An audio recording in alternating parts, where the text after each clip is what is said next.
to keep ourselves safe, and not only spend the money, but also making sure that we have all the enablers in place to make sure that we indeed have the defenses we need. We also discuss defense industrial production.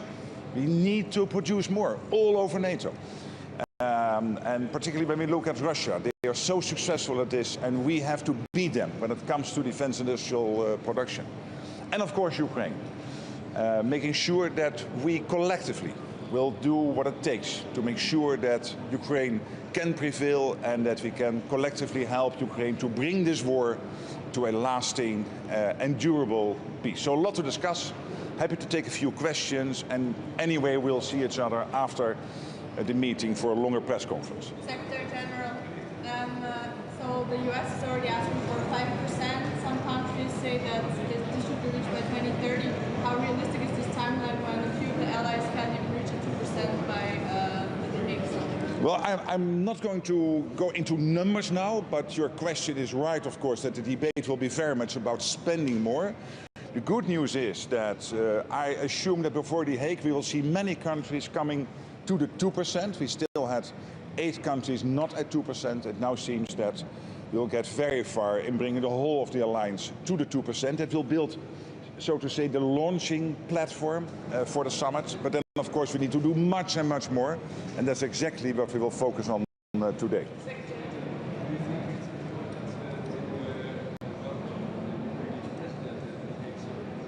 Yes, when it comes to I saw some rumors on this, but we have no announcements to make yet about partners who will be invited, like the EU or the IP4 or Ukraine, etc. So no announcements yet at the moment.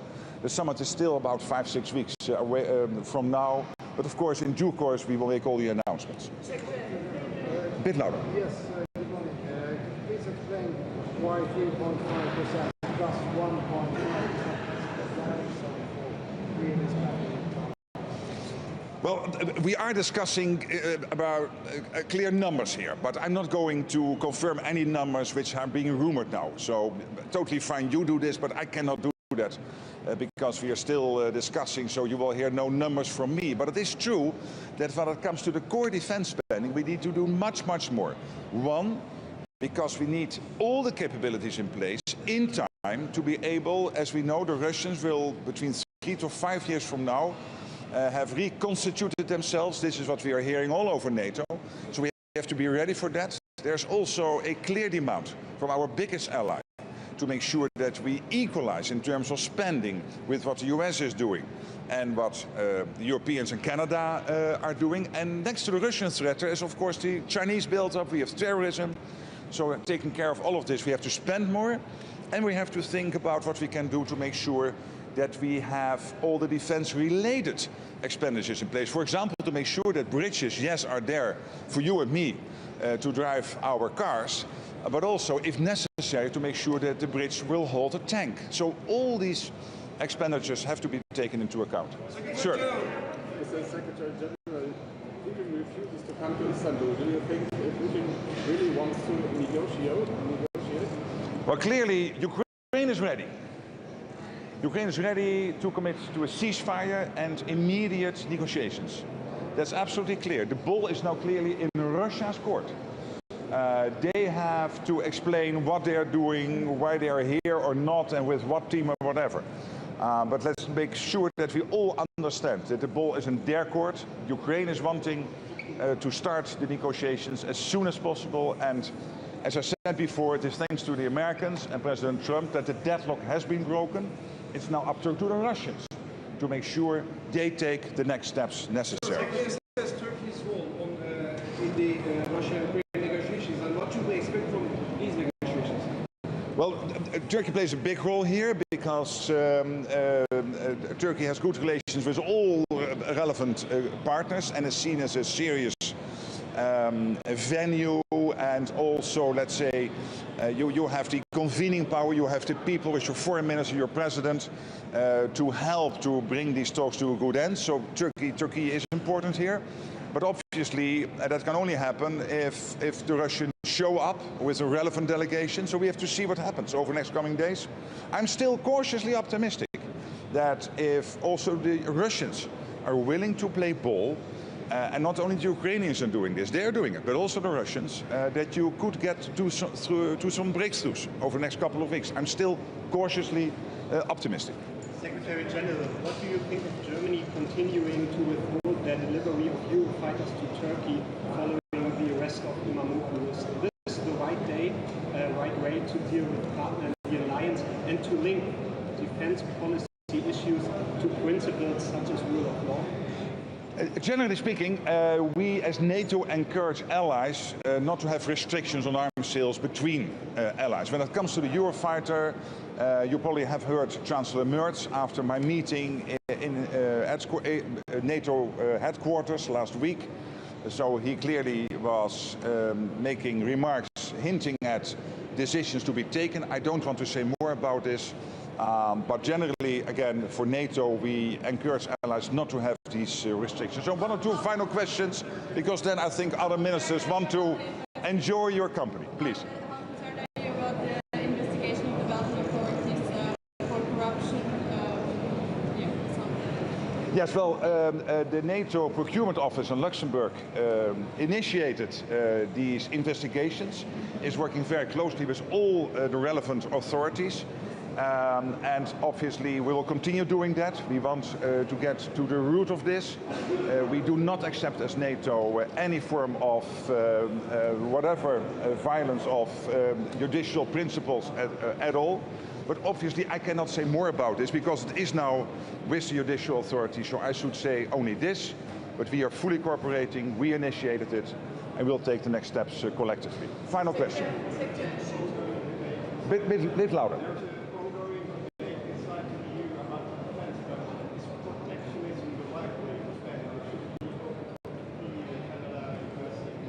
NATO really encourages all allies to have no barriers between us, and when it comes, for example, to the defense industrial base, Turkey has a very impressive defense industrial base. It's already closely working in conjunction with companies all over Europe and in the United States and Canada. And I think when the EU is drawing up budgets and plans, that's very positive. We need that. But let's hope and make sure that collectively it's really about the whole of the alliance making sure that we can protect ourselves. And there is so much more money floating around the next 10 years when it comes to defense industrial production because of the extra expenditures. That when it comes to the defense dividend, all countries can have their positive outcomes from this. But then let's have no barriers. Final question from this side and then I go. Yes.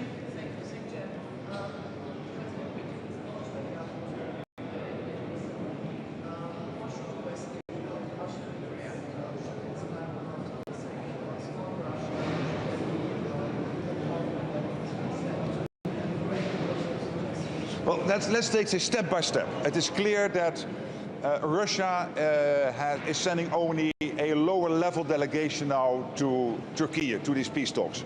It is the Ukrainians who have said we are ready to sit down with the Russians, to agree a ceasefire, to immediately go into negotiations about the next steps to bring this terrible war to an end.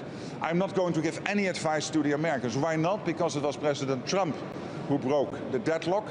I have full confidence in how he and his team are steering this, so they will think of the next steps and coordinate closely with allies.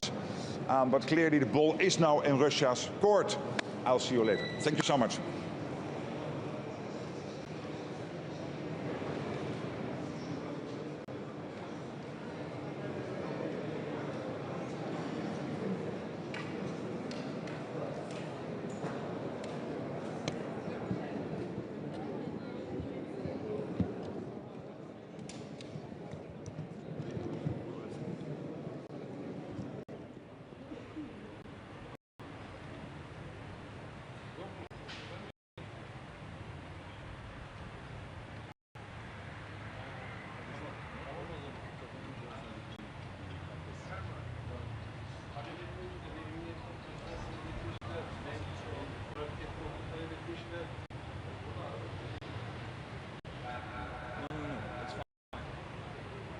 It's okay.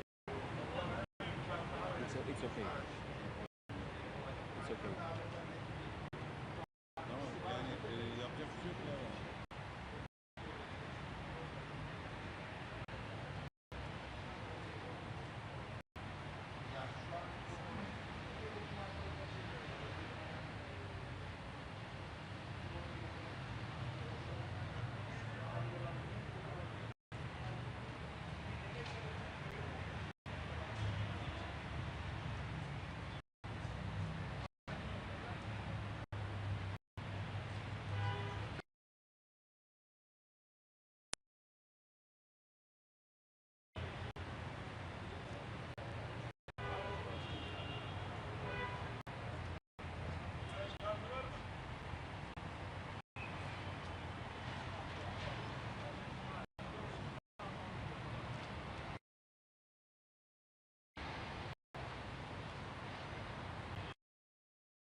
Good morning, good to see you all. And for Latvia, obviously, this is a very important NATO informal ministerial.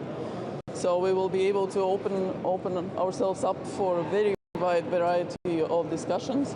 But the concentration and the direction from the Secretary General, of course, is about defense spending. So it will be the first exchange before the NATO summit in The Hague. We will be followed by defense ministers later in June.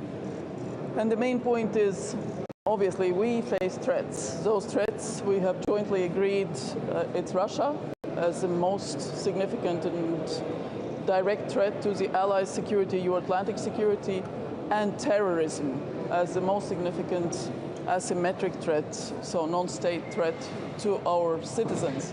For that, we need defense investment. We need to counter Russia's capabilities that Russia has been building up, not only to fight the war in Ukraine, but also for a longer term. So we are very clear in Latvia. We have made the decision to raise defense spending to 5% next year. This year we will end up with about 4%. And we clearly know also the direction from our military leaders that they need those capabilities to fill the defense plans, the force structure, exercises, and so on and so forth. We take security very, very, very seriously. It's the basis of prosperity for all of us, and it's also about solidarity that across the alliance we have to be very serious about defense spending. So it's not just abstract, it's very concrete capabilities that we need. EU has stepped up with its decisions, so we are all in it. So it's a good process. What can really be expected today in the negotiations? You were first. What is your take on Oh, we didn't expect him to be serious about what he was saying. He never said he will be coming. He said we shall continue the negotiations. So it was more like what was happening in 22. What can really be expected from the negotiations in Istanbul today at the lower level?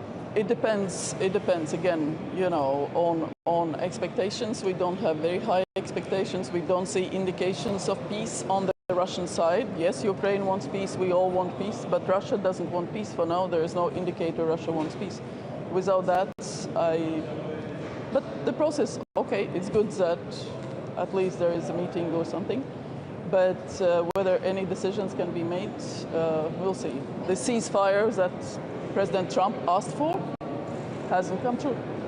So we fully support US peace efforts for Ukraine, but also in other parts with Israel and Hamas. We fully support the release of hostages and ceasefire there. But in the same time, we have to be realistic that Russia needs to be pushed to peace. And weakening Russia's military capabilities is the most direct and cheapest way how to achieve peace in Ukraine. On the consequences. Now it's about 30 to 70% EU or European allies and US. How do we need to change I mean, the trajectory is good that European allies, Canada, are adding to their defense spending. But again, it's not about abstract percentages. We have capability targets that our military leaders have indicated specific capabilities, air defense, long-range fires, logistics, enablers, and so on and so forth. It does cost money. So actually making those decisions and starting the process of procurement will also release the industry energy and incomes back into the economy. So it's a circle that is actually positive. President Trump has been right in his first term and his second term that the peace dividend that some of the European countries had taken has lasted for too long. The threats are prominent. It's not only the conventional war in Ukraine, the sub-conventional activities, which is in Russia's warfare doctrine, its preparations for war, the sub-conventional cyber attacks, the sabotage activities, and so on and so forth, killings, let's put it that way, in a number of territories of allies, have been happening. It's part of the preparations in Russian warfare doctrine. They don't separate necessarily unconventional, sub-conventional activities from conventional. It's a method that you use for a particular type of situation. Sanctions, what needs to happen beyond the 17th sanction package to finally get Putin to engage in serious negotiations? We all know that sanctions can be both drafted and applied in a stronger way. So that is what has been priority also for Latvia. We have, of course, contributed to this sanctions package. We support US sanctions package that Lindsey Graham has drafted. So if the peace talks don't lead to a constructive outcome, we are ready for more. So there is already a very clear idea what can be done as a next step. Could you say what this could be? No. That is always the negotiation process, both what countries submit and what comes out is pretty confidential. So it also needs to be, I wouldn't say surprise, but at least to have the effect on the other side. They should know what we are going to do.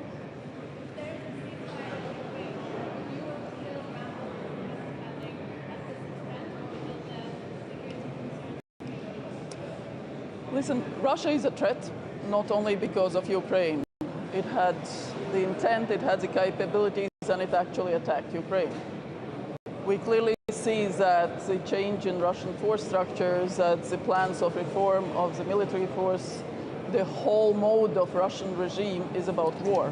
So we cannot expect that there is suddenly a change with regard to the plans elsewhere. So we have to be very strong, we have to be very sort of also calm, rational, but in the same time very determined to make sure that our people are protected across the alliance and that also services, internal security services know what is happening, what activities Russia, what influence activities Russia is doing, and to be able to respond. Deterrence is the key. Thank you.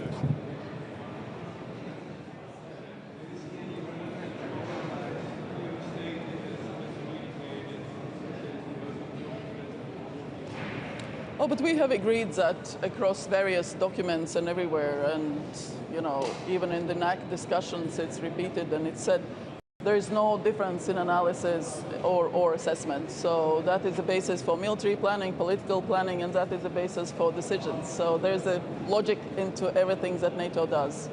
It's still the best and strongest defense alliance in the world, and that's our task to maintain it in such a way. That's why for more than 70 years we have had peace and growth, and we need to maintain it such a way. I thank you.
Aşağıdan sağa dön abi.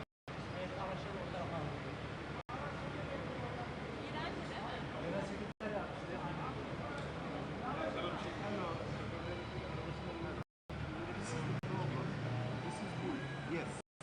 Buna göre konuşlandığı için gelen adam şimdi burada durması gerekiyor.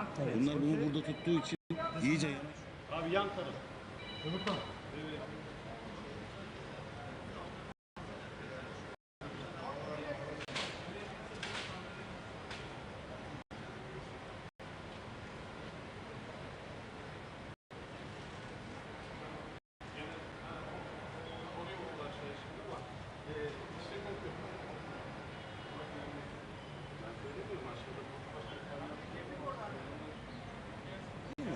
Tamam. Bak bunu da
şimdi var ya, Ekim'in yarısı birde, yarısı birde, sen birdesin.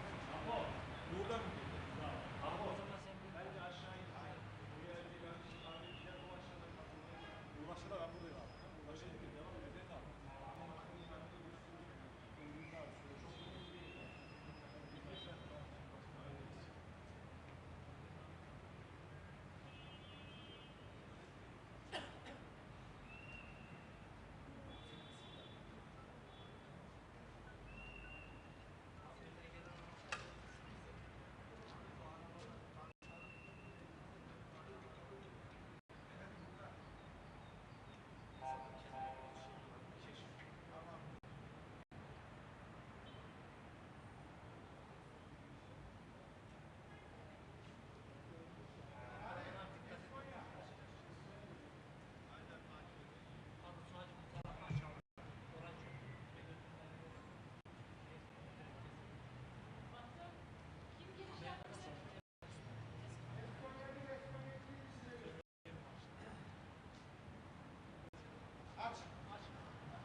Good morning.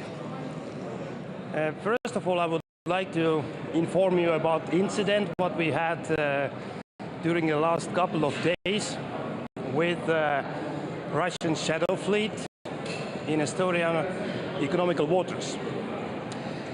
So the shadow fleet vessel Jaguar without flag entered to Estonian economical waters, and we responded in a proper way. So our forces went to guide the shadow fleet vessel to our territorial waters to inspect, because there was no insurance, there was no flag, typical Russian shadow fleet vessel. But what is different, and it is important, that Russian Federation sent a fighter jet to check the situation. And this fighter jet violated the NATO territory, close to 1 minute. This is something very new. So we need to understand that Russia has officially tied and connected itself to Russian shadow fleet. And also the NATO fighter stood up and went to inspect and check the Russian fighter. So this is totally different. And we need to understand that the situation is really serious. So we need to continue our operations guided by NATO on the Baltic Sea. As well, we need to understand that shadow fleet is a very serious thing, and the Russian Federation is ready to protect the shadow fleet as well. So once more, we need to understand that this time it was different, that the Russian fighter jet entered to NATO territory to check its shadow fleet, Jaguar. So this is something we need to understand. Secondly, today we're going to discuss many important topics, and one of the most important is that the NATO should and must increase the defense spendings. So Estonia has decided already from the next year to increase our real defense spendings up to 5.4% of GDP. So our official position is that the target for NATO member states should be 5% in the future. And we are not talking about anything else but real defense spendings, what is defined in NATO rules. And this is the most important. But of course, we are talking about Ukraine and the peace in Ukraine.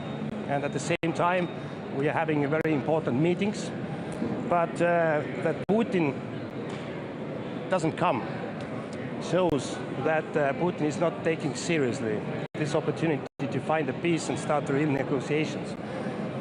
The other way around, sending the ultra-nationalist author of different books to negotiate, who is actually the person is nobody in Russian politics, it's like the slap in the face, I think, for Ukraine, for all of us. So Putin is not taking this opportunity very seriously, and we must continue to support Ukraine. And we are discussing this as well during today's meeting. But there has been already a response. If you remember, last weekend, European Union leaders declared that if there won't be the ceasefire, 30 days, unconditional, then there will be as well sanctions. So yesterday, European Union agreed the 17th package of sanctions. So let's see what is going to happen if the meeting will take place today or tomorrow. But it's sure that Putin is not taking seriously this opportunity to start at least the ceasefire and start the negotiations for peace. So we need to stand together with Ukraine. And the third topic is about if the peace is coming. So Europe must take more responsibility about the security guarantees. And the Estonian government, even we are the border state of NATO, we have decided a couple of weeks ago that we will participate in the coalition of the willing with the military troops, pretty large scale. Because we are in the position that Europe, if the peace is coming, just and long-lasting, must put the skin in the game to guarantee the peace. And Estonia is ready to take the part. And I do hope that many other countries will declare soon what will be their commitments. But of course, our official position is that the best and the most efficient security guarantee for the long run for Ukraine and also for Europe is the Ukraine membership of NATO. So this is clear, but we are not there yet. We are not even there to have a ceasefire and start the negotiations. So thank you very much. What needs to be done beyond the 17th sanction package to finally get Putin to move? This is important that the European Union was able to make a decision about 17th sanction package. Very important is we are listing now lots of new shadow fleet vessels there, and also about energy and so on. But I'm adding one more thing. It's a U.S. sanction package which is waiting now in Senate. I was last week in D.C. and I met several senators, and now this package of sanctions has more than 80 senators' support, and this is a real package as well. There are like the sanctions against energy, against banking, but this is very important as well, the secondary sanctions. And some European countries as well will be hit. Whoever is dealing with Russia about energy will get as well 500% increase of tariffs. So all this combined, I think that we have an opportunity to push Putin to the corner. Putin is not doing well. Putin's economy is weak. Putin is not doing well on the battlefield, to be honest. He's just terrorizing the civil people, bombing every night. So we need to push Putin to the corner, and then maybe there is an opportunity to start having the real peace process and also the long-lasting and just peace. Thank you. Sorry, okay. Those actions by Russia you just described, where is for you the red line in this hybrid warfare? There is no red line, because we are dealing with hybrid attacks. I don't like the word actually hybrid. These are attacks which is not crossing the Article 5. But these are attacks. We are under the heavy attacks on the cyber level 24/7. We have arrested more than 14 persons during the last 1.5 years in Estonia, which has been funded, guided, and operated by the Russian secret services in Europe. We have many these kind of attacks as well in Poland. The last report came about this mall. So there is no red line in it. Finally, if you see that Article 5 will be violated, then we act like this. So we don't see, like right now, the military actions. Because when I was defense minister in 2016-17, we saw 120,000 troops the other side of our borders ready to go within 48 hours. These troops are gone. They are in Ukraine. So Russia has no military capabilities to attack full-scale NATO. But as I explained you as well, that just a day ago we had an incident when a Russian fighter entered to NATO territory. So to test NATO, Russia has an opportunity.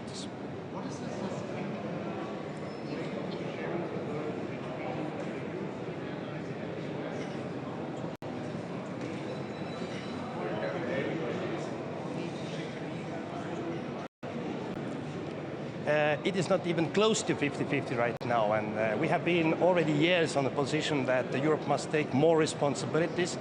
But if we reach on 5% of level, so it will be more equal in the meaning. But for me and for Estonia, the question is not only to follow President Trump's asks in the meaning. We have decided to increase our defense spending up to 5.4% from the next year, because we agreed already 2 years ago in Vilnius summit, the NATO summit in Vilnius, the new regional defense plans. And this is the amount of money we need to fulfill the gaps what we have. So what we need to do as a NATO is to follow the agreements what we made already. And we know exactly what we need, and we know exactly the amount of money, how much we need to invest. And for us, the main question is not the money even and GDP. For us, the main question is the time, how quickly actually we will be able to fulfill these gaps. Okay, thank you very much.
Anonsları azaltalım artık yakınlardır. Kadir, Nizamiye anons geliyor mu? Hadi.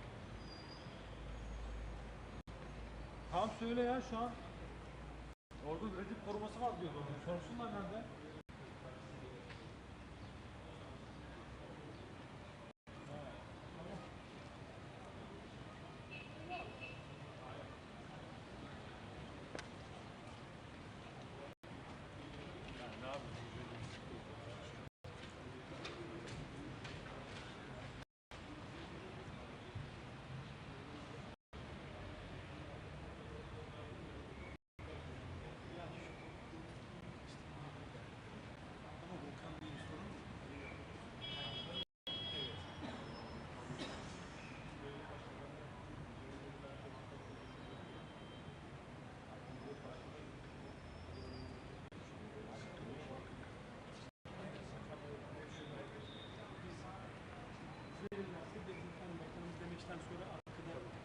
Ako, burada kim karşılıyor? Ben karşılıyorum abi. Ben de şuradan çekerim.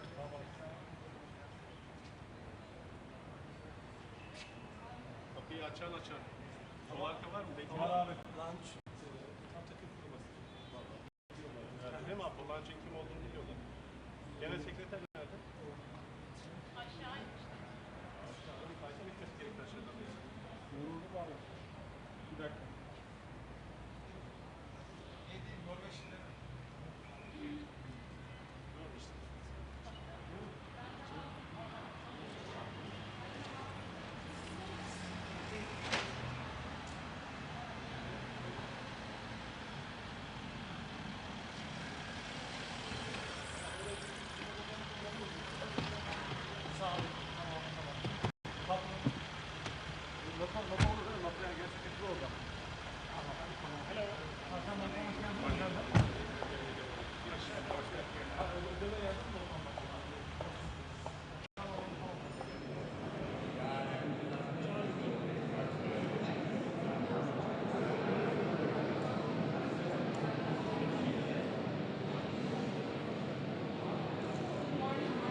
Good morning, Espen Barth Eide from Norway.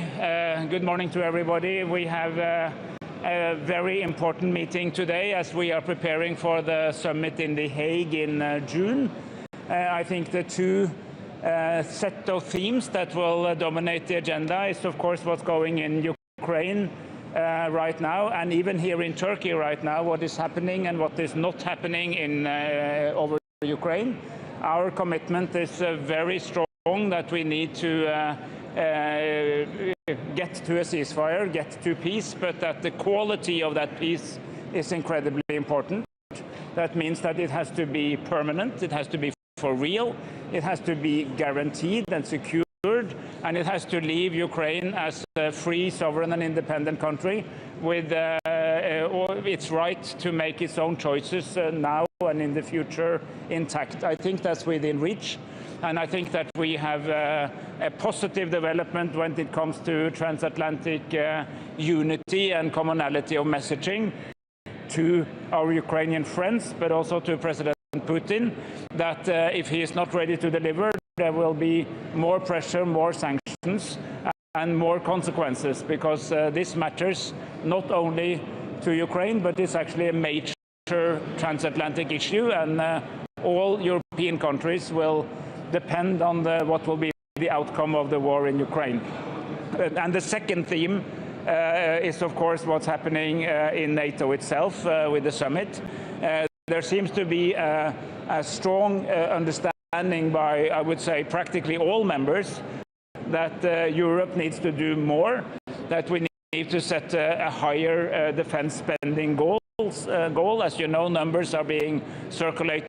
We are positive to establishing a higher level. But it is incredibly important that talking about more defense spending, it's also important to talk about smarter defense spending. I have also been a Minister of Defense, and I know that it's easy to lose money on defense. You need to invest smartly.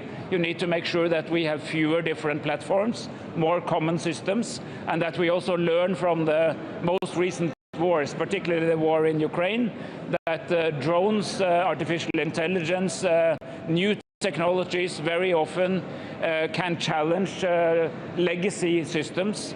And when you spend more on defense, you still have to be able to prioritize and make sure that you're not keeping and maintaining legacy systems that are not as relevant any longer, that you adapt to the times.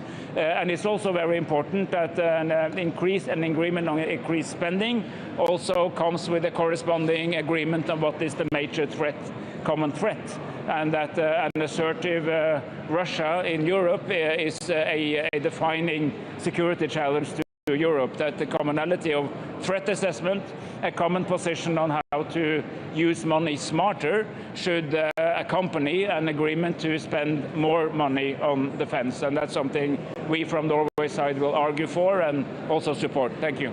You mentioned more sanctions.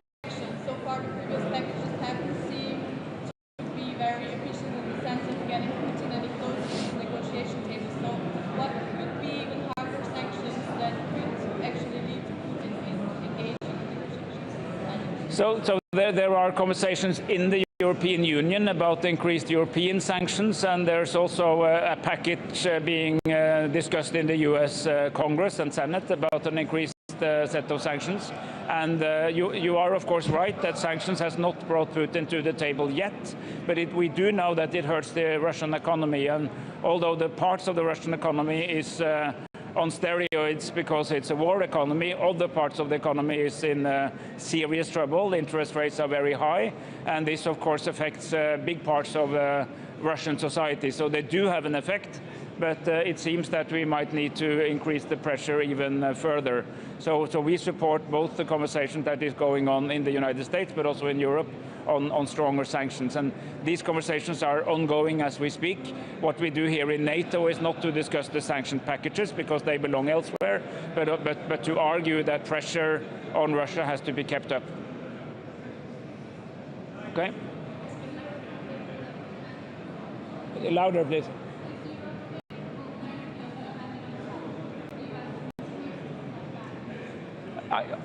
I think there, we were seeing this development of a coalition of willing in Europe, which is the EU, but also non-EU countries like Turkey, like United Kingdom, Norway, and occasionally also with Canada that all agree that we have to do more. We have to do more for Ukraine, but we also have to do more in defense. And I think the call for a stronger European defense posture inside NATO as part of the transatlantic alliance is understood and has to be translated into capability goals and money. And this is very much what this meeting and the upcoming defense ministers meeting and then the summit in The Hague is all about, is how to go from understanding the situation to actually doing something about it. And that's why we also welcome European Defence Readiness 2030, the initiatives of the European Commission, not to do what NATO does, because NATO should remain the collective defense organization, but to strengthen cooperation, smarter use of money, reducing the number of different platforms, having a more modern integrated defense industry that is able to develop not only very capable weapons but also in larger series. These discussions are very important, and we have to make sure that we accelerate them. And as we understand that Europe needs to do more, I repeat, we also need to do smarter, because more and smarter must be connected. Otherwise, it's just raising the cost of everything without actually getting more defense. All right.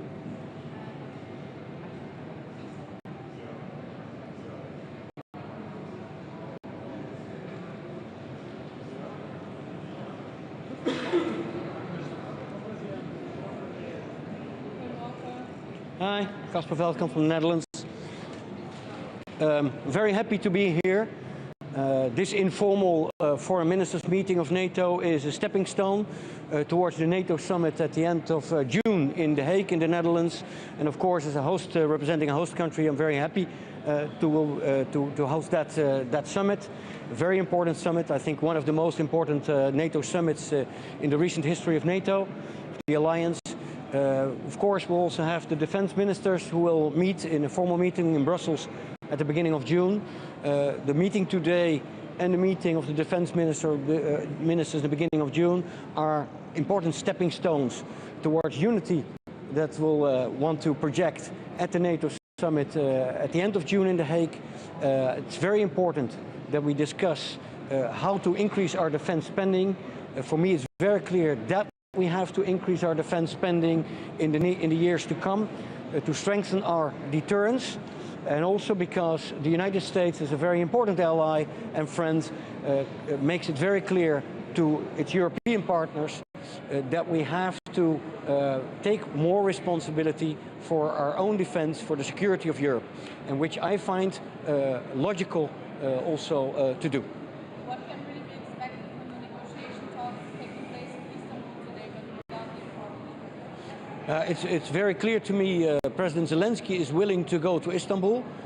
Russian President Putin is not wanting to come.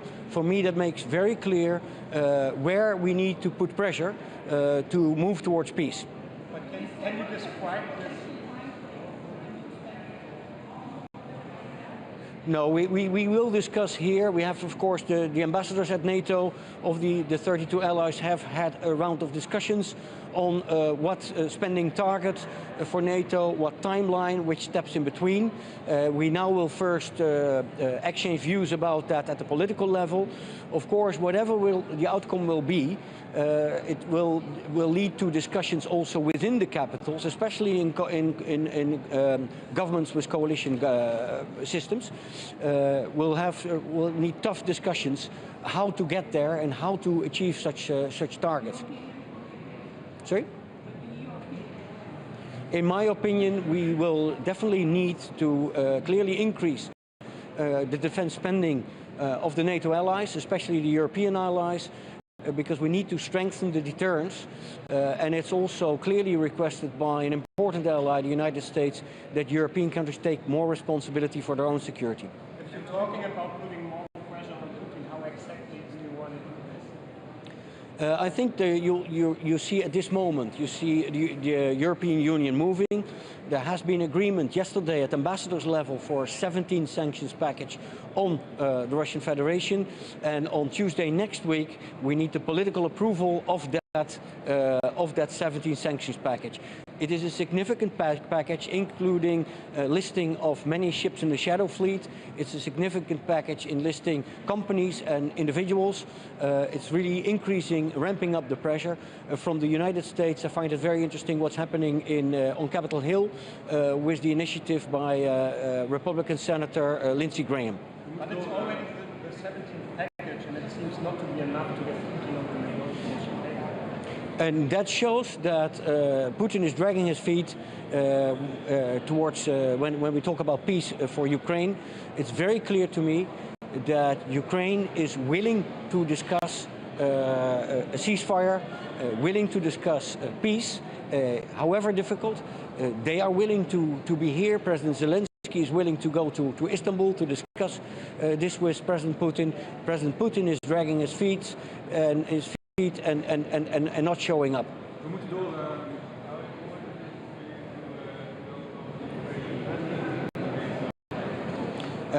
I will be very happy to host President Zelensky and the Ukrainian delegation in The Hague.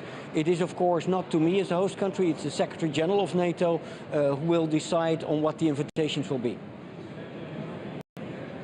For me, it's he will be very welcome in The Hague.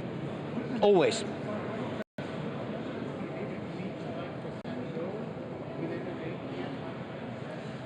I'm not speculating about what exactly the goals and targets will be that we're setting and with which time pass. That's typically a matter that we'll discuss here among allies, among friends, the 32 allies here today.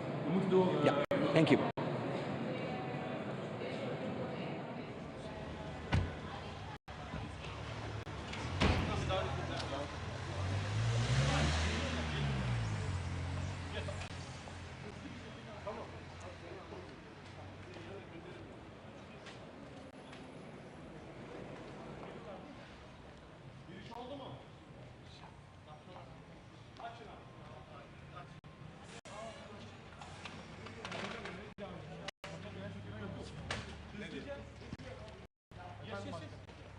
He's already in the facility. Giriş yaptı değil mi? Giriş yaptı orayı. Bitti. Boş.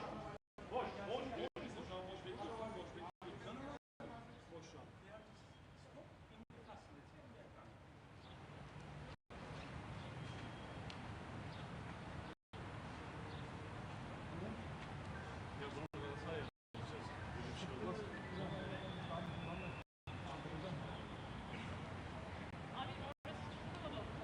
Ben açarım.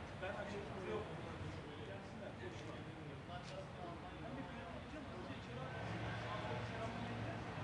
Ama geldi. Karşılan.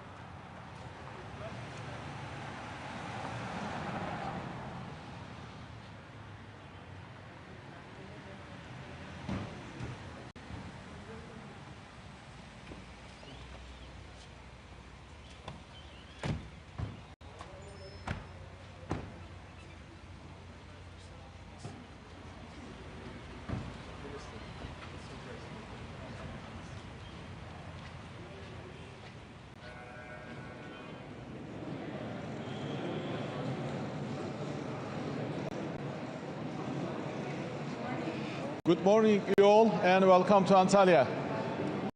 I hope you are enjoying your time here in Antalya. As Turkey, we are very much privileged to host this important meeting, especially in this very important and particular time. As you know, a lot of important and significant issues are taking place in and around our region, particularly Euro-Atlantic region. So, as allied partners, today we will have important discussions ranging from how to manage defense burden sharing, how to strengthen our defense industry base, and how to bring peace to Ukraine. And those are some of the important issues that we will discuss in preparation to the meeting that our leaders will have next month in Netherlands summit. And later today, I will hold a press conference, and during this press conference, I will also answer your questions and Thank you very much for your attention and interest. Thank you.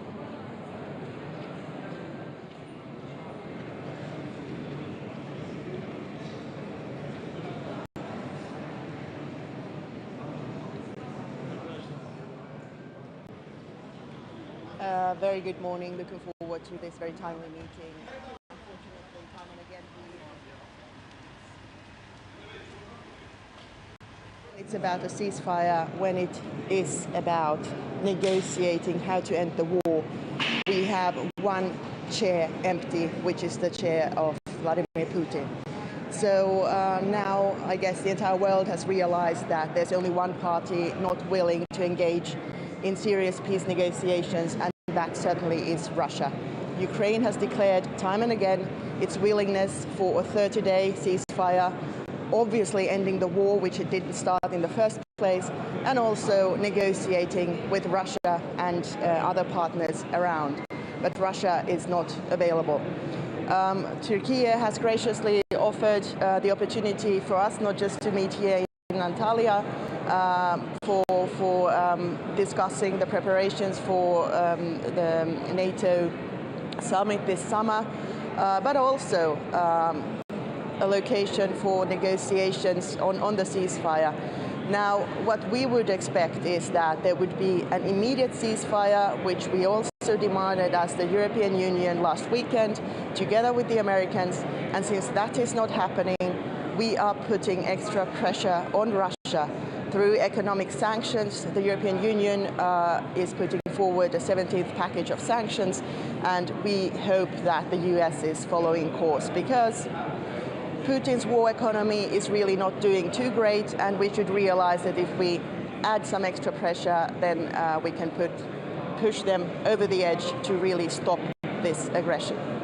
Thank you. Extra pressure look like beyond the 17 sanctions package? Well, you see, the strategy that we have been putting together and also implementing in the past 3 years, which is economic sanctions on Russia, which is aiding Ukraine militarily, and also ramping up our own deterrence and defense, which we will be talking about precisely here, that is exactly the right strategy. Now we just need to put it on full steam, and we are showing course with the sanctions. And also with the sanctions, one needs to realize nobody ever said that they work overnight. Obviously, it has not been a full blockade of Russia's economy.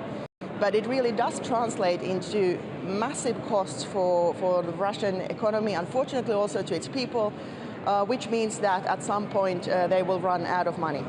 What do you think about that Germany and France postpone their sanctions, their tougher sanctions for Russia?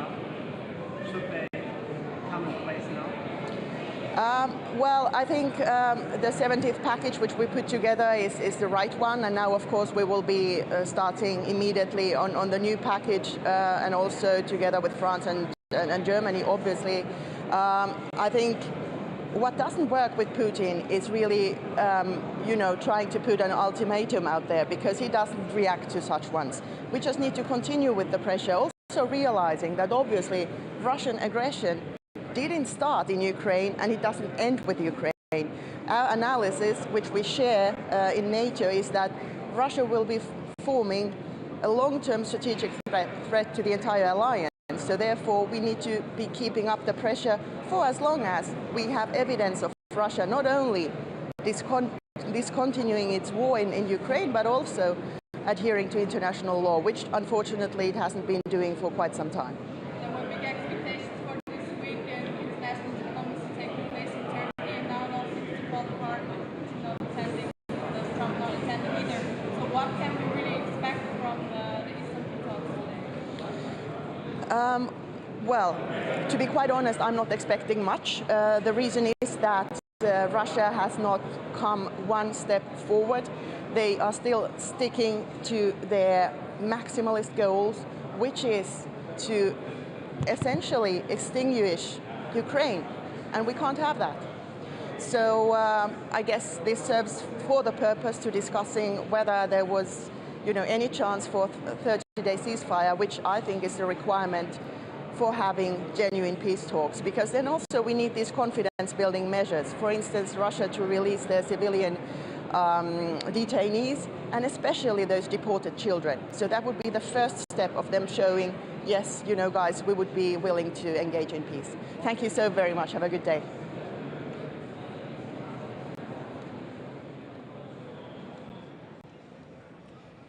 Good morning. A huge thanks to Hakan, the people of Turkey, the people of Antalya for being gracious hosts to this foreign ministerial. It's a very important event for us because it's the last, even though informal, but the last meeting of foreign ministers before the upcoming Hague Summit, where we will have to show a very clear commitment to adapting the alliance to the necessities of the current geopolitical and security challenges that we have. It is about the challenges that we have. It is about the collective deterrence that we have to establish. It is about investments in our industrial base, widening our defense budgets. And I think the momentum that we have in the discussion is going in a very positive dynamic, is moving in the right direction. And in that sense, we remain optimistic, very optimistic about the role of the alliance, considering the security challenges that we have commonly. Thank you.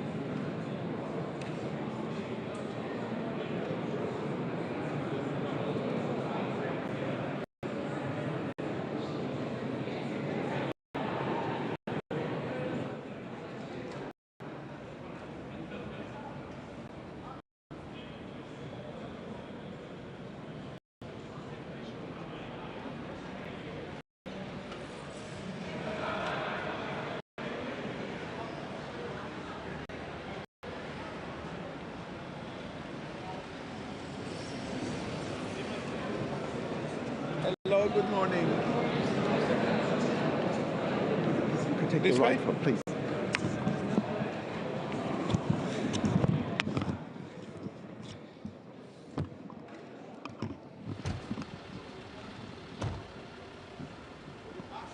Yes, morning everyone. So as we are heading to the Hague Summit, we have the clear priorities in front of us. That is the NATO that is stronger, more ready and more lethal. That's what we are committed to, and that's what we want to see in the Hague Summit, and once again to reaffirm that we are ready, we are prepared, and we are united. And also once again to reaffirm that our transatlantic bond is the absolute cornerstone of transatlantic security and of NATO. For Lithuania, there are three priorities. Number one, this is the defense spending. We have to increase defense spending in NATO because we made too many pledges to be better prepared, to be ready, to be with the better plans. Now we have to fulfill it with the defense investment. From Lithuania's perspective, 5%, this is doable, and we have to achieve it faster than the 2032, because we see the very tempo and the speed how Russia generates its forces now as we speak. So we have to do the same. From Lithuania side, we are number 2 this year with 4% of GDP for the defense spending. Next year, we are heading to be the number 1 with 5.25%. And our answer is it is doable. You need political will, so some of the financial planning, but it is doable because there is a lot at stake for us. This is the European security and stability. Number 2, Russia. We have to fulfill our plans and our pledges that we already stated in the previous summits, in Washington and in Vilnius summit. So this is now time to implement. As we see, Putin's strategy doesn't change. He looks for distraction, deceive, and also the delay of any proper process for the peace. We are strongly supporting the position of Ukraine, of US, and of our European allies to go for the ceasefire for at least 30 days. This is how we should proceed. And number 3, lastly, that is Ukraine. We understand that the strong armed forces of Ukraine will be the first defense line. That's for we have to support them. And we want to see the new support pledge for Ukrainian armed forces in the Hague Summit. And once again, the NATO membership is the best option to secure not only Ukraine, but also Europe. So we want it to be reconfirmed as it was previously and reiterated as it was previously done in the Washington summit. Thank you.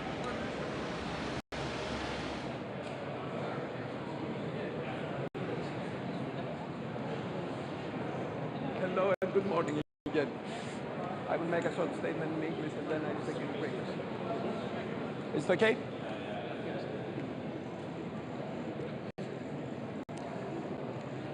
Amid tremendous crisis around the world, it's time that the world just revisits the international security architecture. It's a very critical time, and I think it's important to work jointly on enhancing collective defense capabilities. Greece stands in favor of increasing the defense spending and defense capabilities. We need to address collectively and to synchronize the footage between the United States and the European Union in order to have an effective transatlantic defense against all type of contemporary asymmetries. Εν μέσω πολλαπλών κρίσεων, εν μέσω πολέμων οι οποίοι διαρκούν και πλήττουν την διεθνή συνοχή, εν μέσω ασύμμετρων κρίσεων, εν μέσω κλιματικής κρίσης και εν μέσω υβριδικών απειλών, είναι χρόνος να επαναθεωρήσουμε τη βάση πάνω στην οποία έχει δημιουργηθεί η διεθνής αρχιτεκτονική ασφαλείας. Αυτό θα συζητήσουμε. Η Ελλάδα είναι υπέρ της ενίσχυσης της συλλογικής αμυντικής δυνατότητας και του συγχρονισμού του βήματος μεταξύ της Ευρωπαϊκής Ένωσης και του ΝΑΤΟ. Μόνο εργαζόμενοι μέσα από σύγχρονα βήματα, μέσα από κοινές δυνατότητες, μέσω διευρυμένων αμυντικών συστημάτων θα μπορέσουμε να αντιμετωπίσουμε την παγκόσμια κρίση η οποία αυτή τη στιγμή βρίσκεται σε εξέλιξη κάθε μέρα και μια καινούρια εστία έντασης. Θα πρέπει... Couple of days in the Middle East. You are really making progress. I think this is important. This shows American leadership not only on Ukraine, where it was the new American administration breaking the deadlock under the leadership of President Trump, but also now when it comes to the Middle East and of course all the other issues in the world, we collectively have to make sure stay stable and we need American leadership and you're providing that. Today will very much be about the summit in The Hague, and it is first of all ramping up defense spending in Canada and Europe. Nations are committed to that. We will have a debate on all the details, but this is really important because we have the ongoing Russian threat.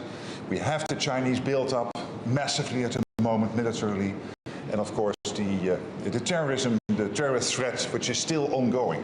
But we also have to ramp up the defense industry because with only money we are not there. We also need the defense industrial output to make sure that we can fight off any threat to NATO territory. And of course we will discuss Ukraine, how to make sure that we bring Ukraine to a lasting and durable peace. Again, welcome and thank you for your personal leadership in all of this, Marco. Thank you, and I think today's meeting sets up what I hope will be, I believe, will be a very successful leaders level meeting coming up very shortly. NATO has the opportunity to grow even stronger in the alliance. You know, the alliance is only as strong as its weakest link, and we intend and endeavor to have no weak links in this alliance. So it's setting up nicely, and it's good to see. You know, the president has just submitted a budget for $1 trillion of defense spending, which is unheard of. It's unparalleled. And it's not just spending money. It's spending money on the capabilities that are needed for the threats of the 21st century. All kinds of different threats that look different from the threats in the past. And so I think today sets up that leaders meeting, which will be very productive. I also think, obviously, that the big issue on everyone's mind is what's happening with Russia and Ukraine. The President of the United States has been abundantly clear he wants the war to end. He's open to virtually any mechanism that gets us to a just, enduring, and lasting peace. And that's what he wants to see. He wants to see an end to wars. He wants to keep wars from happening. The purpose of NATO is to prevent wars through its strength. And that's why, you know, we want to see it grow stronger. Spending levels among all partners that allow everyone to be stronger and makes the alliance stronger.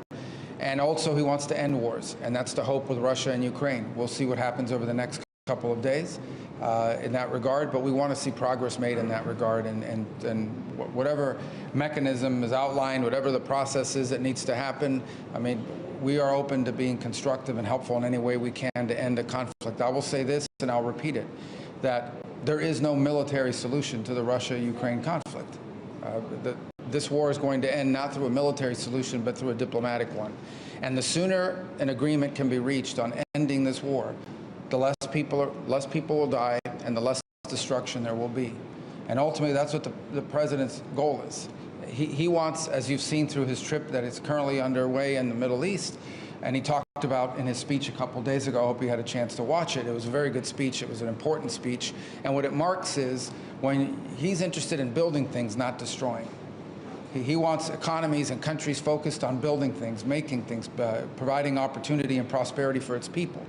And he's against all the things that keep that from happening, like wars, like terrorism, and all the instability that comes with that. That's why he's made a bold decision when it comes to Syria, and in the hope that the new authorities there will take this opportunity to rebuild that country and provide and take it from being a source of instability to a source of stability. And that's why he wants to see the war in Ukraine end, because there are people suffering, there are things being destroyed, there are lives being upended. There are millions of Ukrainians that live outside of their borders in their country right now. And the world the president wants to see is one in which people can come back home and begin to rebuild their country and spend their time focused on how to build the economy, not how to fight a war. But obviously we're in a very difficult spot right now, and we hope that we can find the steps forward that provide for the end of this war in a negotiated way and the prevention of any war in the future as a result, meaning a peace that's going to ensure not just that this war ends, but also prevents a new one from starting at some point down the road. So a lot of work. We remain committed to that. Obviously, like everyone else, impatient. We want to see it happen, and but it's difficult. But hopefully, progress will be made here soon. Thank you. Thanks so much. Thank you. Thank you. Thank you. What kind of progress did you expect? Keine ernsthaften Verhandlungen, und das wird Folgen haben. Es gibt eine große Entschlossenheit in Europa, dann auch über weitere Sanktionen zu entscheiden. Und ich gehe auch davon aus, dass auch in den Vereinigten Staaten von Amerika darüber nachgedacht wird. Deshalb, es ist nie zu spät, an den Verhandlungstisch zu kommen. Die dringende Aufforderung heute ist an Russland, die Situation zu überdenken und die Initiative des amerikanischen Präsidenten positiv aufzugreifen, jetzt zu Verhandlungen zu kommen. Herr Außenminister, Sie haben es angesprochen, Sanktionen müssen innerhalb von wenigen Tagen kommen, oder wie viel Zeit hat man da noch? Und hatten Sie den Eindruck aus dem Gespräch mit Herrn Rubio, dass die Amerikaner ebenfalls bereit sind, mit dem Westen an einen Strang zu ziehen, mit Europa an einen Strang zu ziehen? Und eine Ergänzungsfrage, sind die Amerikaner einverstanden mit dem, was Sie vorgeschlagen haben, was das Spending angeht, zu den Verteidigungsausgaben? Also sind die Amerikaner zufrieden damit, was Deutschland angeht? Die Amerikaner sind sehr zufrieden mit dem, was Deutschland leistet. Ich habe gesagt, dass wir bereit sind, in eine Führungsrolle in Europa zu gehen, Vorbild zu sein und andere aufzufordern, uns zu folgen. Da gibt es eine völlige Übereinstimmung mit den Vereinigten Staaten von Amerika. Und das gilt auch jetzt für die Frage, was Sanktionen angeht. Ja, es gibt eine starke Bewegung, das wissen Sie, im amerikanischen Senat, wo viele Senatorinnen und Senatoren sich bereit erklärt haben, auch ein Sanktionsgesetz zu erlassen. Und die amerikanische Administration geht davon aus, dass das geschehen wird, wenn Russland sich nicht bewegt. Insofern, die USA und Europa lesen vom selben Blatt.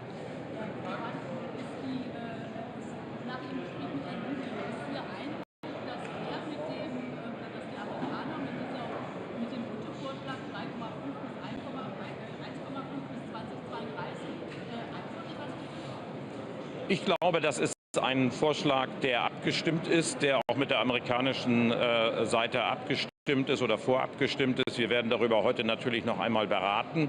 Aber man sollte das Ergebnis sehen. Und das Ergebnis sind in der Tat die 5%, die Präsident Trump gefordert hat, die er für notwendig hält. Und wir folgen ihm da. Und wir sehen darin ein klares Bekenntnis der Vereinigten Staaten von Amerika zu Artikel 5. Die NATO steht eng zusammen. Und jeder muss wissen, dieses Verteidigungsbündnis ist durch diesen beklagenswerten Krieg stärker geworden und steht enger zusammen als je zuvor. Herzlichen Dank.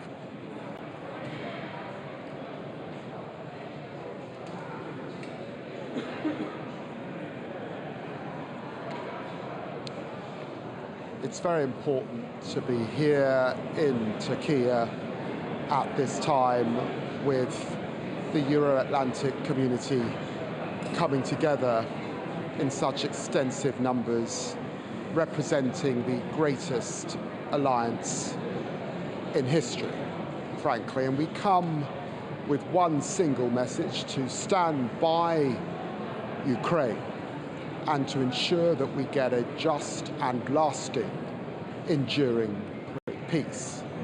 And the readiness for that peace is demonstrated by President Zelensky being here in Turkey as well.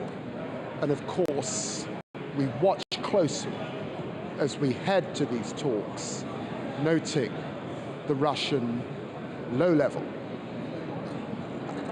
individuals who are coming to represent the Russian side.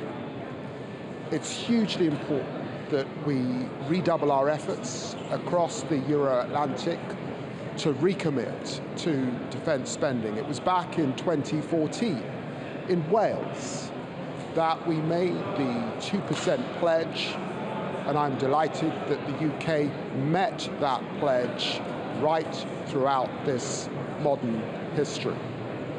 But of course, it's now right that we step up that commitment. You saw that with Prime Minister Starmer making clear that we would meet 2.5% by 2027, and heading in to the next Parliament, we would get to 3%. This alliance, all of us were committing far more during the Cold War. It's hugely important that we recommit to Europe's defences and that we step up alongside our US partners in this challenging geopolitical moment where there are so many pressures across the world, and particularly in the Indo-Pacific. I look forward to speaking to European foreign ministers today as we make that pledge to ensure that right across the Euro-Atlantic areas, our people are safe, there is enduring peace, and that we stand on the shoulders of those who committed to our security, as of course we recall victory in Europe 80 years ago. Thank you very much indeed.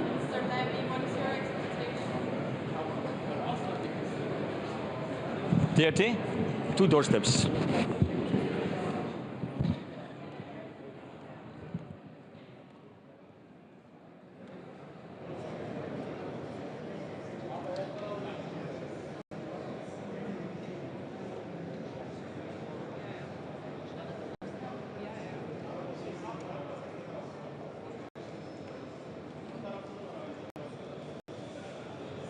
Nous sommes ce matin en Turquie et l'Ukraine a tenu sa parole.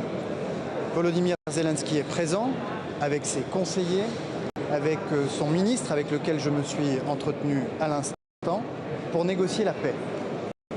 Mais face à eux se trouve une chaise vide, la chaise sur laquelle devait s'asseoir Vladimir Poutine.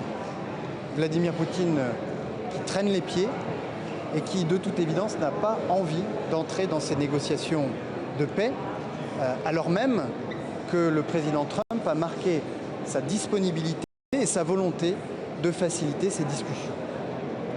Alors bien sûr, aujourd'hui, une équipe technique diligentée par Vladimir Poutine se rendra en Turquie, où elle rencontrera une équipe ukrainienne. Mais c'est une manière pour la Russie d'éviter les sanctions massives que les États-Unis et les Européens s'apprêtent à infliger à la Russie sur le plan énergétique et sur le plan financier pour contraindre Vladimir Poutine à mettre fin à sa guerre d'agression contre l'Ukraine. De ces discussions techniques qui vont se tenir ici en Turquie, nous pouvons espérer obtenir un cessez-le-feu sans condition, immédiat, qui permette l'ouverture de négociations. Mais ce que nous voulons éviter, c'est de retomber dans les 3 pièges qui ont conduit les négociations qui se tenaient à Istanbul en 2022 à l'échec. Le premier de ces pièges, c'est que des discussions se tiennent sans un cessez-le-feu, parce qu'on ne négocie pas sous les bombes. Et en 2022, c'est notamment le massacre de Boutcha, perpétré par la Russie, qui a conduit ces négociations à échouer. Le deuxième des pièges, c'est de vouloir imposer à l'Ukraine une démilitarisation, c'est-à-dire de priver l'Ukraine par avance des garanties de sécurité qui permettraient à la paix d'être véritablement durable.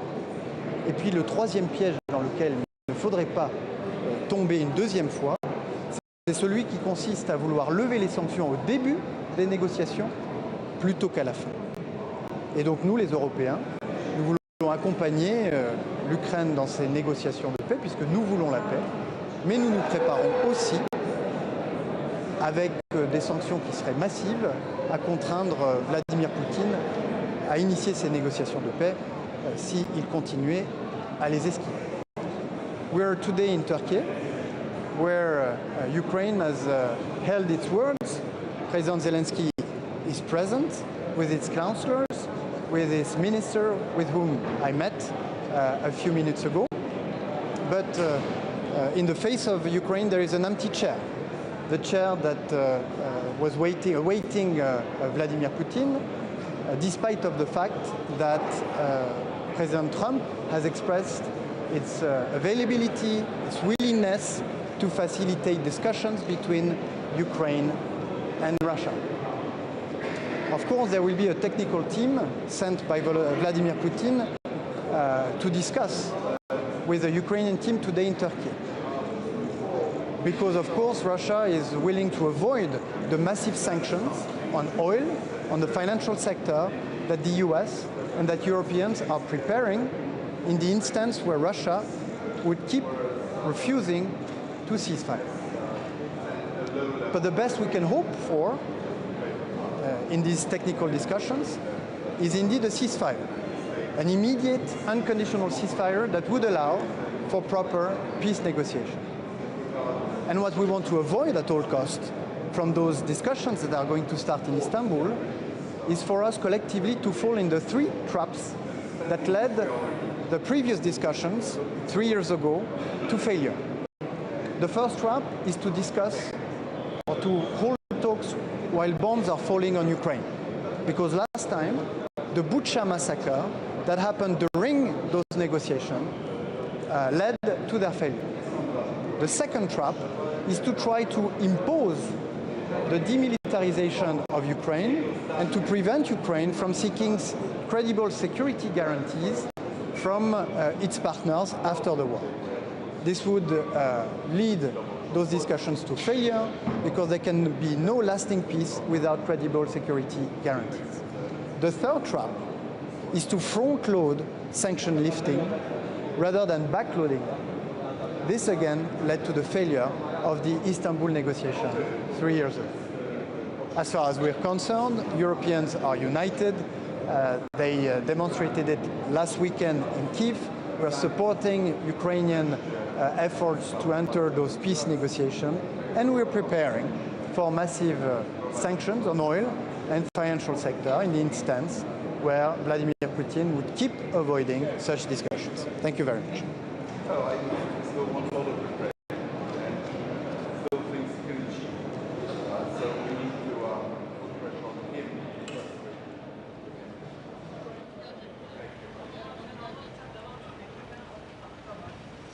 Good morning, everybody. First of all, I want to announce yesterday Italy achieved the 2% of our GDP for security defense.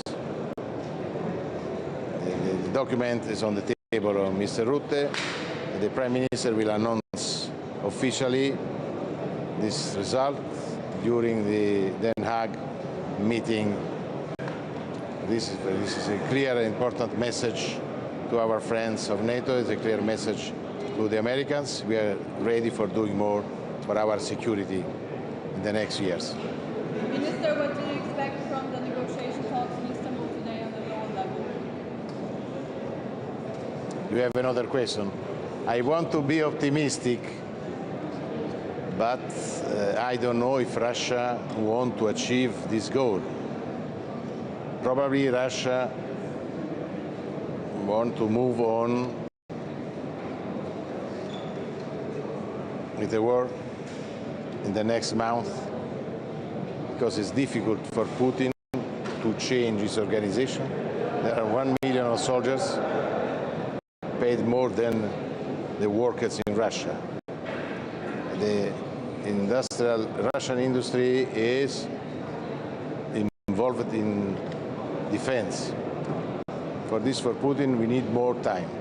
But this is his job. We want peace, peace with justice. We need to protect Ukraine. We need to respect the international law. The today meeting is a first step. But we need more Russian engagement for achieving ceasefire before and peace after. Our job after the peace is to protect Ukraine, to protect Europe from Ukraine to Portugal. But we are working hard for peace, but we need concrete actions by the Russians. Minister, today Italy is reaching the 2%. Yes. But the discussion today is about 5%. Is Italy ready for this enormous investment? And do you think that the EU has to step up to help member states to reach this new investment? We are in favor, but we need time. We need to debate on this.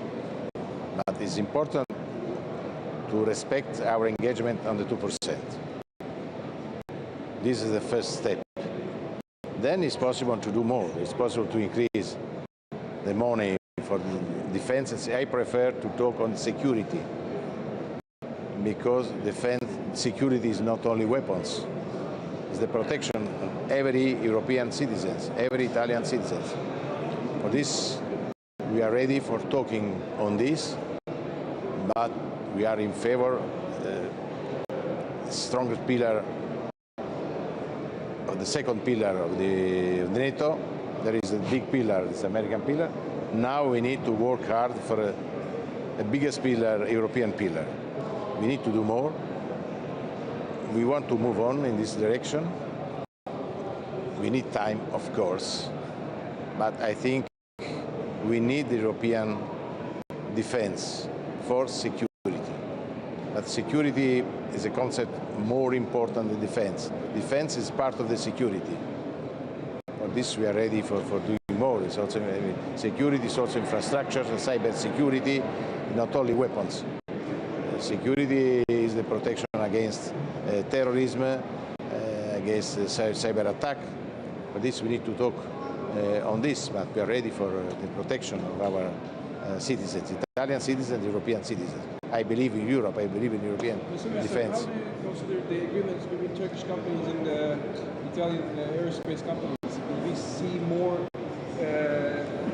this kind of The relations between Italy and Turkey are very, very positive. 2 days ago, a long call between President Erdogan and Prime Minister Meloni, but from the Berlusconi government, the link between Italy and Turkey has been very, very positive in every sector. We are part of NATO.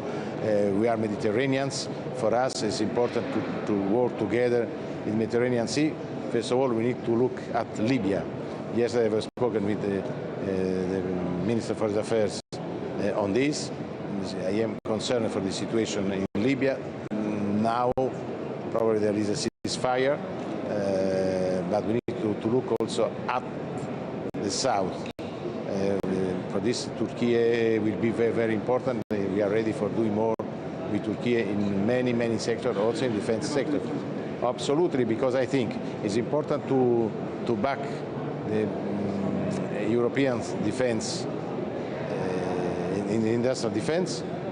When I was commissioner, I worked with Commissioner Barnier. This time I was commissioner for industry, and Barnier was commissioner for internal market. We approved, we proposed to the Commission. The Commission approved our proposal for a European defense strategy. But I think we need to be open for a cooperation with the countries, NATO countries, for example, America, Turkey, UK, but also with Japan. We are working, for example, as Italy, for aircraft, Italy, UK, Japan. This not only Europe is important, I agree, but we need to be open for cooperation with other countries, friends of us. Underline Turkey, USA, Japan, and UK, of course.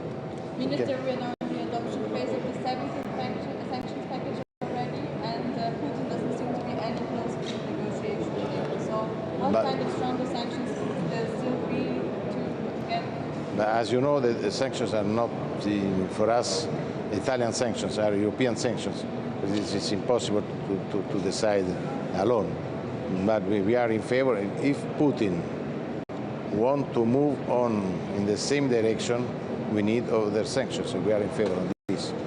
Okay? I have the family photo. I mean, sorry.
Grazie.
stages. Please go back, sir.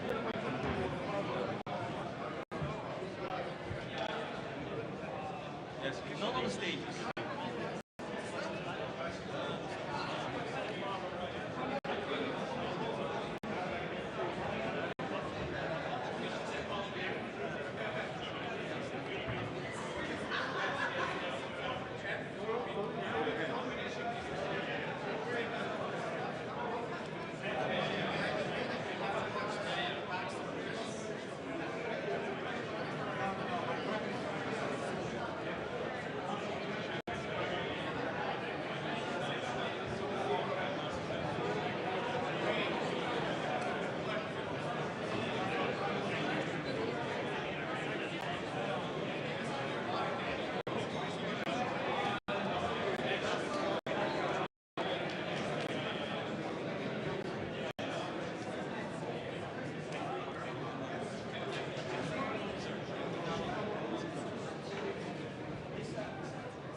Good morning.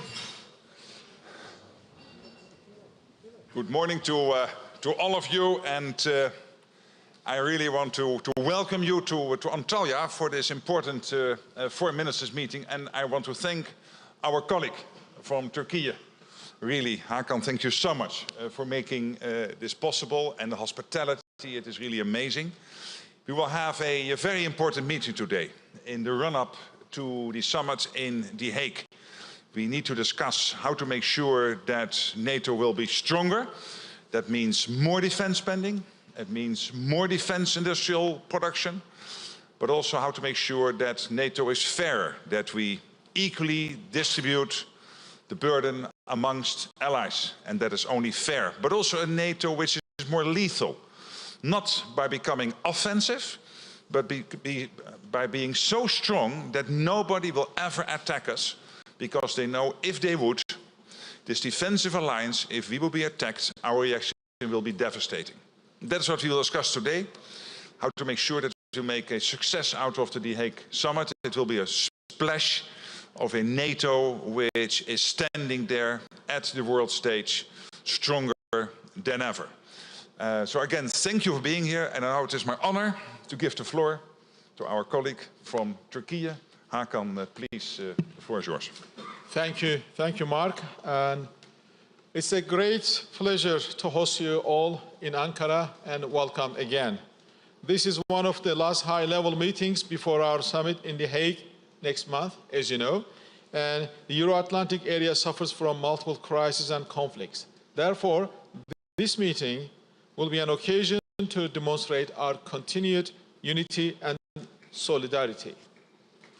Issues like transatlantic burden sharing and defense industrial cooperation are also high on our agenda. In this regard, we wholeheartedly support Secretary General's vision of alliance-wide defense industrial base, in his words, from Texas to Ankara. These are among the most critical enablers in shaping the future of European security architecture. Of course, our efforts to bring the war in Ukraine to a just and durable end will be an important part of our discussions. You all know that Turkey has always stressed the need for a diplomatic track to this end. Now, after 3 years of immense suffering, there is finally a window of opportunity. The talks in Istanbul hopefully may open a new chapter. Our meeting today will be an important occasion to discuss how we can individually and collectively support this process. On the other hand, our southern neighborhood and the Balkans are also an important part of NATO's 360 degrees approach to Euro-Atlantic security. We will also reflect on what we can do as allies to deepen our partnerships from the Middle East to Africa and Asia-Pacific to enhance stability. Finally, terrorism continues to pose a grave threat to the security of all allies. We will also discuss how best we can strengthen our solidarity against this scourge with concrete steps. In short, NATO, as the backbone of Euro-Atlantic security and defense, will continue to be the essential transatlantic forum to consult, coordinate, and act on all security matters among allies. We have no doubt that our meeting today and the Hague Summit next month will reinforce this indispensable character of our alliance. On our part, as Turkey, in addition to today's meeting, the fact that we will also host the next summit in 2026 demonstrates our steadfast commitment to the alliance and what it stands for. Once again, welcome to Antalya for this important meeting, and I look forward to our discussions under the able leadership and moderation of the Secretary General, Mark Rutte. Thank you. Thanks a lot. That ends the public part of our meeting. It ends the public part of our meeting. So in the spirit of democracy, I have to ask the press gently to leave the room. But there will be press conferences after this meeting, no doubt, of many of us, so you will get a full readout.